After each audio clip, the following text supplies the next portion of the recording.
Hello student, कैसे हैं आप?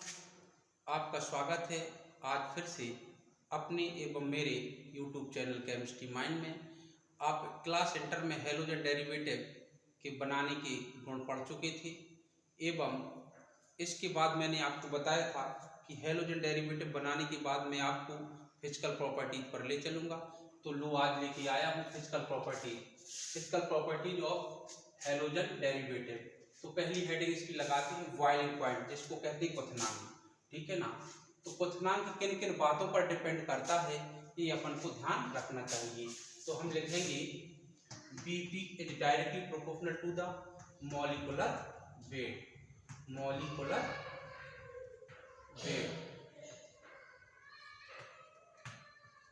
मॉलिक्यूलर वेट मीन्स जैसे जैसे मॉलिक्यूलर वेट बढ़ेगा वैसे वैसे हमारा बॉइलिंग पॉइंट बढ़ेगा। मीन्स हम कह सकते हैं Bp increase with increasing molecular weight. ठीक है ना? जैसे हम देखें CH3Cl, CH3, CH2, Cl, CH3, CH2, CH2, Cl। तो हम कह सकते हैं कि ये क्या है? Bp का बढ़ता क्रम है। यह Bp का क्या होगा? बढ़ता क्रम है, क्योंकि इसका मॉलिक्यूलर वेट लगातार बढ़ रहा है। ठीक है ना? अच्छा, दूसरी बात क्या है? दूसरी बात किस बात पर डिपेंड करता है? मॉलिक्यूलर वेट पर तो डिपेंड करता ही करता है, लेकिन जब आइसोमर्स हो,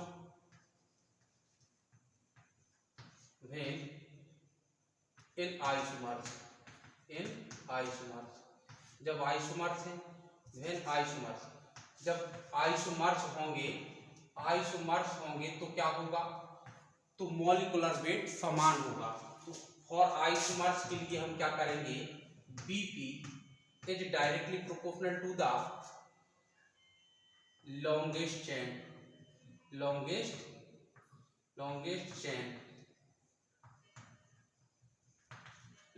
चेन, अर्थात जितनी लंबी चेन होगी हमारी मेन कार्बन की, हमारा जितना ही अधिक होगा WR कहते हैं नंबर ऑफ टोटल, जो काउंट करते हैं कार्बन, जो मेन चेन होती है, मेन चेन में जितने ही कार्बन ज्यादा होंगे तो Bp उसका उतना ही ज्यादा होगा। अर्थात जितना हमारे उसमें ब्रांच बढ़ जाएंगे वैसे वैसे हमारा Bp घटता जाएगा। देखिए जैसे 1 2 3 4 5 और ये रहा तुम्हारा Cl। तो ये है 1 किलोरो 1 2 3 4 5 1 किलोरो पेंटेन। क्या है? 1 किलोरो पेंटेन। ये इसको मान लिया हमने A। ठीक है, 1 2 3 4 और ये रहा हमारा Cl और ये ऐसे आ गया। ठीक है, तो ये 1 2 3 4, तो ये कहलाया 1 किलोरो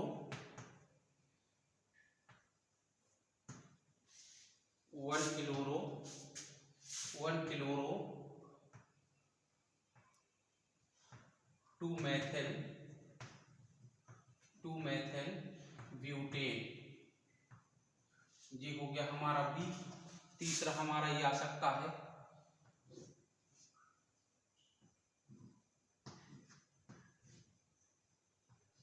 CH3 CH2 और ये CH3, ये CH3। तो क्या होगा इसमें? 2 किलोरो 2 मेथिल 1 2 3 4 ब्यूटेट, ये आ जाएगा हमारा। ठीक है ना? और ये हम ये बना सकते हैं इस टाइप का CH3 सिंगल बॉन्ड, फिर वही चीज बन जाएगी। तो ये सपोज दैट हमारी ये हो गया तुम्हारा C। ठीक है ना? अब इसमें वो पूछेगा कि ABC में किसका बॉइलिंग पॉइंट ज्यादा होगा। तो बताओ नंबर ऑफ टोटल WR क्या है मेन चेन में, ये सबसे बड़ी चेन है, इसमें 5 कार्बन काउंट कीजिए, इसमें कितने कीजिए 4 कीजिए, इसमें कितने कीजिए आपने 1 2 3 4 कीजिए। लेकिन आपने इसमें ब्रांच कितनी आ गई, इसमें 2 ब्रांच आए हैं, इसमें 1 ब्रांच आया है। तो हम कह सकते हैं ए का सबसे ज्यादा होगा, फिर किसका होगा बी का, फिर किसका होगा सी का। जैसे जैसे इसमें ब्रांच बढ़ते जाएंगे वैसे वैसे हमारा क्या होगा बॉइलिंग पॉइंट घटता जाएगा। और ये दे देंगे जैसे CH3 single bond CH3 single bond CH3 single bond Cl, CH3 single bond CH3 single bond CH2 Cl और CH3 single bond CH2 single bond CH2 single bond CH2 single bond Cl। अगर ये E है, ये B है, ये C है, तो देखो 1 2 3 4, इसमें देखें 1 2 3, इसमें देखें 1 2 3, तो देखो इसमें 2 ब्रांच आ गई और इसमें कितना आया 1 ब्रांच आया है, इसमें एक भी ब्रांच नहीं है। तो एट दिस कंडीशन में C सबसे ज्यादा होगा, फिर क्या होगा तुम्हारा, फिर इसके बाद होगा B, फिर इसके बाद होगा A। तो ये बॉइलिंग पॉइंट का घटता क्रम है, ठीक है ना। अच्छा जी, तो आइसोमर्स के लिए हो गया। तीसरी बात किस बात पर डिपेंड करता है, यदि आइसोमर्स और टाइप के हों तो boiling point is directly proportional to the dipole movement of molecules. ये भी बहुत अच्छा फैक्टर है। जस्ट मीन्स क्या कहेंगे हम, BP is increase with increasing dipole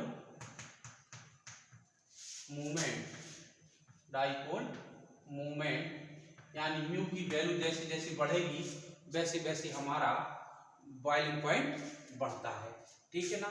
अच्छा ये कैसे लगा सकते हैं अपन, कहाँ कहाँ यूज कर सकते हैं, जैसे ये की है तुम्हारा C double bond C single bond Cl single bond Cl single bond H और सिंगल बॉन्ड H, और दूसरा है तुम्हारा क्या C double bond C single bond Cl single bond H single bond H single bond Cl। ये A है और ये तुम्हारा B है।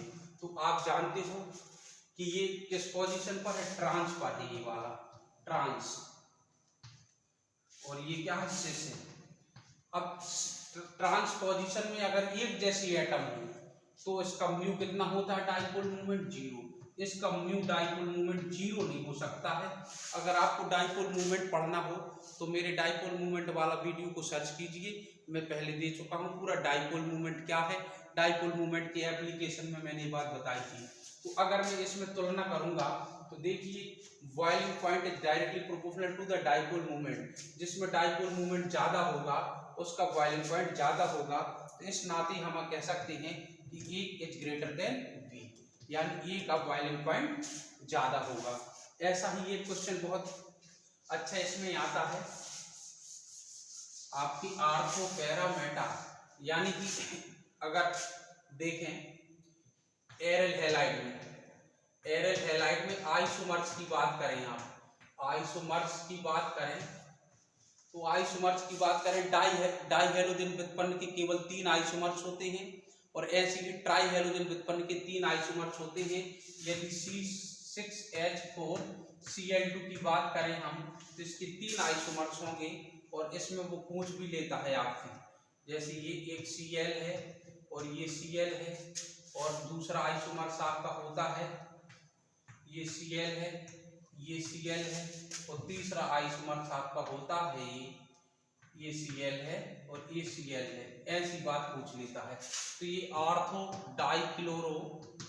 डाइक्लोरो बेंजीन है,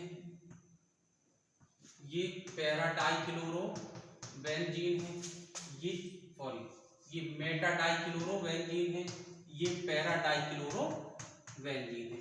इसमें वो पूछ लेता है कि किसका जो है, सपोज दैट पहले हम इसको ए दे दें, इसको बी दे दें, इसको सी दे दें, तो किसका डाइपोल मूवमेंट ज्यादा होगा, इसका सीक्वेंस ऑर्डर लिखिए।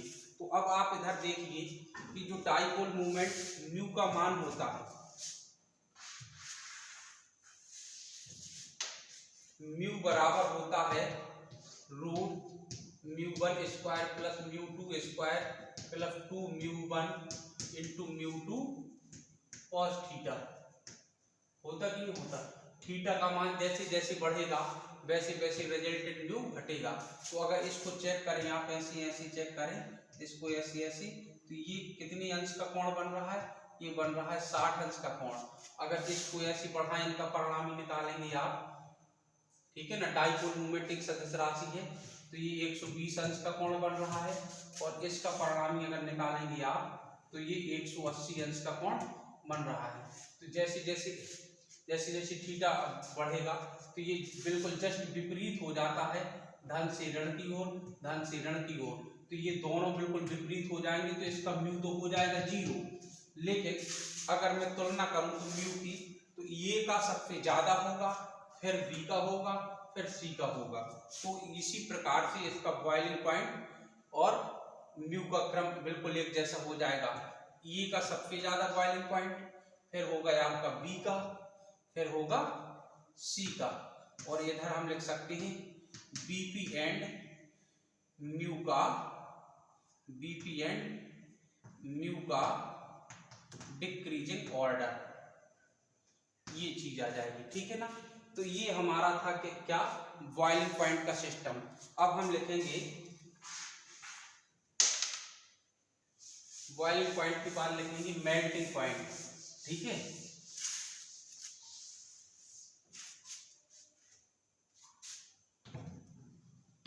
Melting point,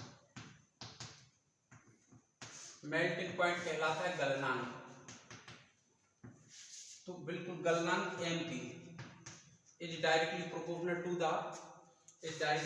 to the molecular weight, molecular weight, यानी कि मॉलिक्यूलर वेट बढ़ेगा तो मेल्टिंग पॉइंट भी बढ़ेगा।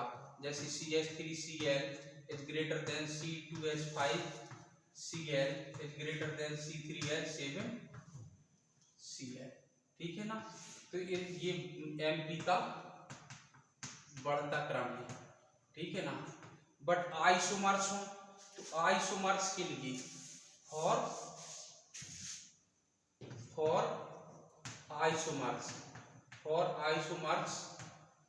आइसोमर्स में melting point is directly proportional to the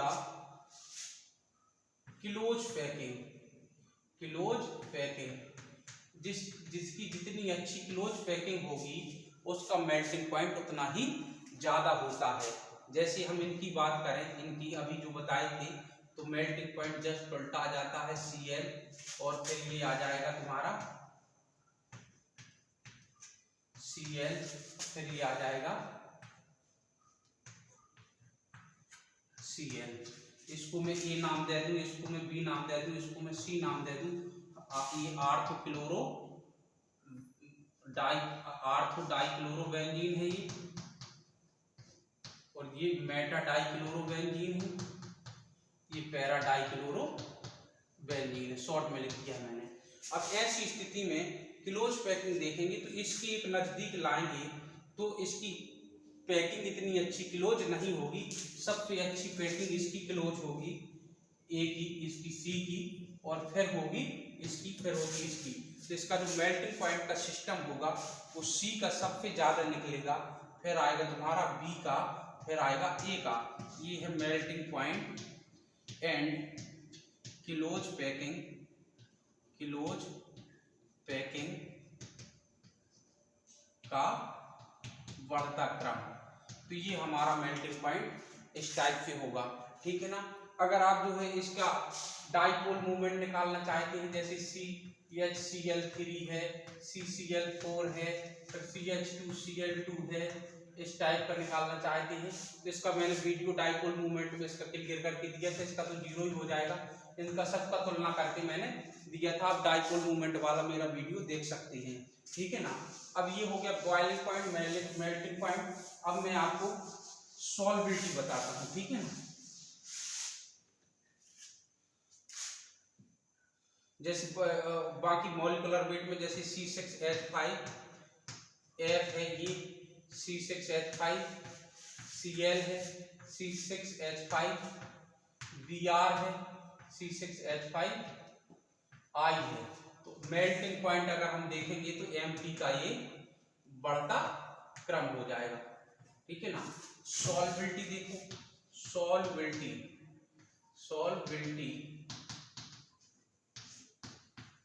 ठीक है ना। Solubility is directly proportional to the polarity और dipole moment। अर्थात जैसे जैसे इनकी पोलरिटी बढ़ेगी और डाइपोल मूवमेंट बढ़ेगा, वैसे वैसे इनकी सॉल्विलिटी बढ़ती जाती है, ठीक है। तो ये इसकी फिजिकल प्रॉपर्टीज थे, ठीक। और इसके बाद आपके जो केमिकल प्रॉपर्टीज आएंगी वो नेक्स्ट वीडियो में आएंगी। सबसे पहले इसकी सब्स्टिट्यूट रिएक्शन बताई जाएगी, फिर इसकी अदर रिएक्शन बताई जाएगी, फिर सब्स्टिट्यूट रिएक्शन कितने प्रकार से हो सकती हैं, SN1 SN2 पर डिटेल से बात की जाएगी, ठीक है। तो इंतजार कीजिए नेक्स्ट वीडियो का। जब तक के लिए धन्यवाद।